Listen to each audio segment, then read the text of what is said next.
The United States Military Academy at West Point stands as a sentinel overlooking the Hudson River. Since its founding in 1802, it has been a symbol of American military tradition and excellence. West Point has produced generations of officers who have shaped the destiny of the nation. Its graduates have fought in every major American conflict. They have served with distinction, upholding the values of duty, honor, and country. Before the Civil War, West Point had already established its reputation. It was the nation's premier military academy. It provided rigorous training and instilled a deep sense of professionalism in its cadets. Graduates like Robert E. Lee and Ulysses S. Grant emerged as prominent military figures. Little did anyone know that these men, once united by their alma mater, would soon find themselves on opposing sides of a devastating conflict. The outbreak of the Civil War in 1861 presented an unprecedented challenge to West Point. The nation was divided, and so too was the academy. Graduates faced the agonizing decision of whether to remain loyal to the Union or side with their home states. The year 1861 marked a turning point in American history, as the nation spiraled into the abyss of civil war. The conflict struck at the very heart of West Point, testing the loyalties of its graduates and the institution itself. As tensions escalated, the academy found itself caught in the crossfire of sectionalism. Many Southern cadets, torn between their allegiance to the Union and their home states, made the difficult decision to resign and join the Confederacy. Among them were notable figures like P.G.T. Beauregard, who would rise to prominence as a Confederate general. Beauregard's departure, along with that of other Southern officers, left a void in the academy's leadership. The War Department, anticipating a wave of resignations, moved swiftly to replace those who had abandoned their posts. The Academy, once a symbol of national unity, now faced the stark reality of a divided nation. The outbreak of war created an urgent need for trained military officers, prompting the War Department to accelerate the graduation of the West Point classes of 1861 and 1862. These young men, their education cut short by the demands of war, were thrust into positions of leadership at an early age. Among them was George Armstrong Custer, a flamboyant and ambitious cadet who would later gain fame and notoriety for his role in the Indian Wars. Custer's early graduation exemplified the sacrifices and accelerated responsibilities thrust upon West Point cadets during this tumultuous period. The early graduations highlighted the Academy's commitment to meeting the needs of the nation, even as it grappled with the challenges posed by war. However, the war's impact on West Point extended far beyond accelerated graduation dates. It forced the Academy to confront the complexities of loyalty and duty in a nation torn apart. The Civil War presented West Point graduates with a wrenching dilemma: to uphold their oath to the Union or to fight for their home states. The Academy's alumni found themselves on opposing sides of the battlefield, their shared education and experiences now overshadowed by the chasm of war. Statistics paint a stark picture of the divided loyalties within West Point's ranks.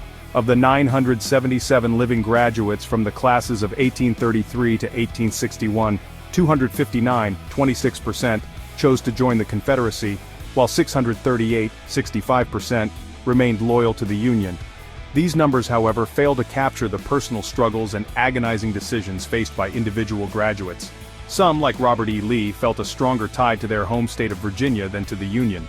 Others, like Ulysses S. Grant, remained steadfast in their belief in the preservation of the nation.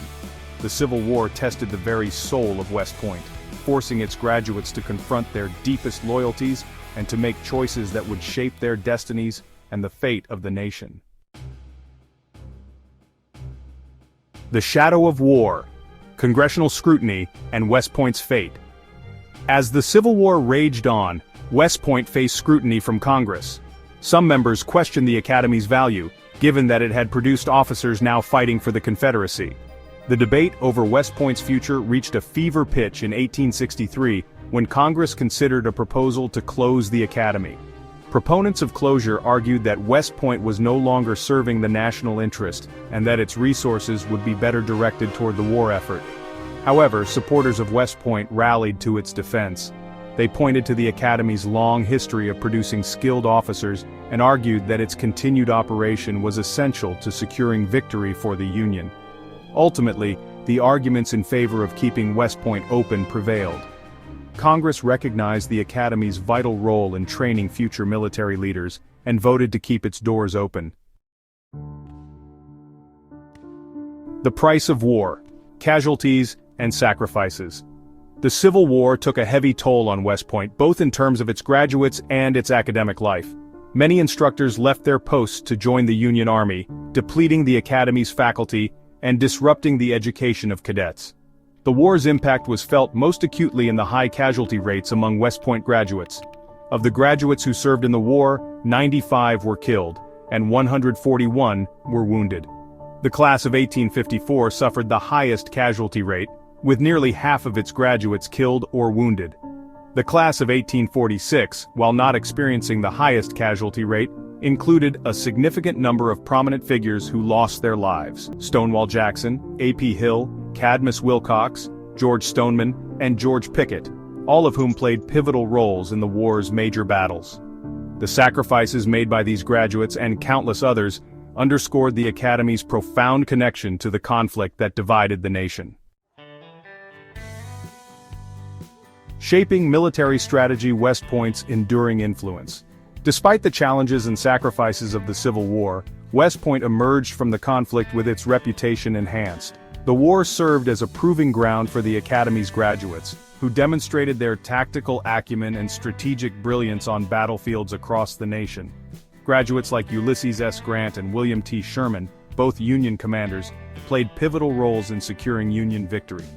Their strategic vision and ability to adapt to the changing nature of warfare left an indelible mark on military history. The Civil War showcased the value of a West Point education, demonstrating the importance of rigorous training, discipline, and a deep understanding of military science. The Academy's graduates, both Union and Confederate, shaped the course of the war, their decisions and actions influencing the outcome of battles and campaigns. Beyond the battlefield: West Point's legacy in a nation rebuilt. In the aftermath of the Civil War, West Point played a crucial role in the nation's rebuilding and reconciliation. Graduates were involved in reconstruction efforts, helping to rebuild infrastructure and restore order in the South. The Academy's commitment to excellence and its tradition of producing leaders of character helped to heal the wounds of war and to forge a new sense of national unity.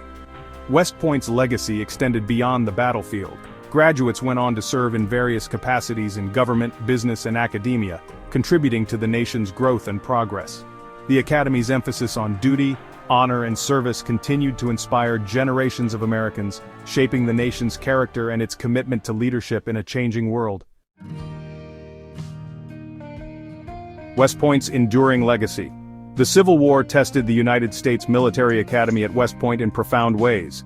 The Academy faced divided loyalties, congressional scrutiny, and the loss of many of its graduates. Yet, West Point emerged from the conflict stronger than ever, its reputation for excellence enhanced by the performance of its graduates on the battlefield.